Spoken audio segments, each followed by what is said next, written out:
You're an introvert, you're a judger, or you're a perceiver, or you're a thinker. And so that's who you are. So that's the role you're going to do. There is a problem in it though. This is by far the most accurate. It's used by major organizations, major tech companies, major multi-billion dollar organizations. Now, we cannot bring everything. We're not saying every single thing from the unconscious about the conscious. However, the more you bring, the better. This journey, master's journey, is about you getting an idea about yourself at a very deep level.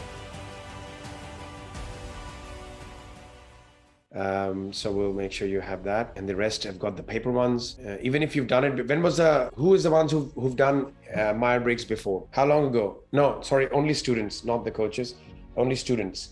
Who's done it before? Rick? How long ago, Rick? I've done it about 3 or 4 times throughout my life. So last time was probably 7-8 years ago. Okay, so because you've done NLP practitioner since then, you'll find that your results could vary now. I think a lot of times they've changed throughout the time that I've done it anyway.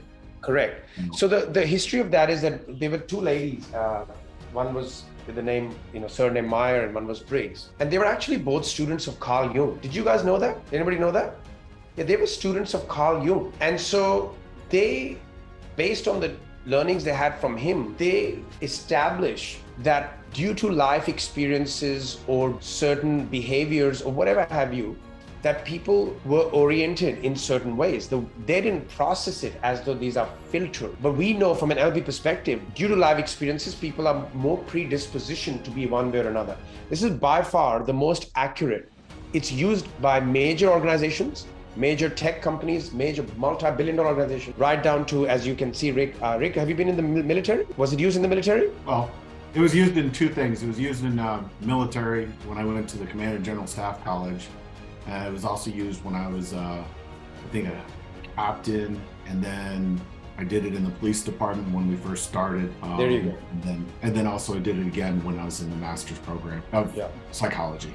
Psychology, yeah. It's so widely used because there are not too many that come close to the level of accuracy with which it shows the results. That's point 1. The issue from an NLP perspective is we are all about bringing more of the unconscious to the conscious, right?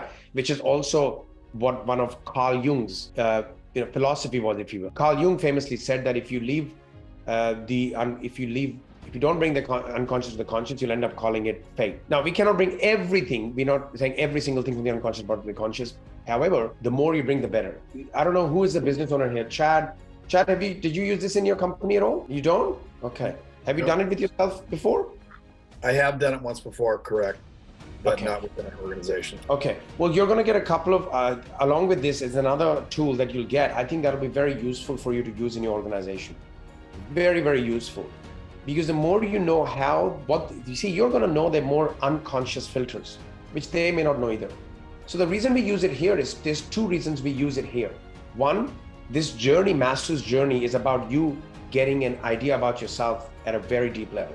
And we start with Myers-Briggs, but that's not all there is. In fact, Myers-Briggs, what it can do, and I'm going to pre-frame you on that, is when you get the outcome, it's not about pigeonholing you. According to this, what organizations do is, you're an introvert, you're a judger, or you're a perceiver, or you're a thinker. And so that's who you are. So that's the role you're going to do. There is a problem in it though. The problem is it's saying that that's who you are and that's your capability. NLP flips this whole thing on its head and said, you may be introverted, but you can bring in extroversion, right?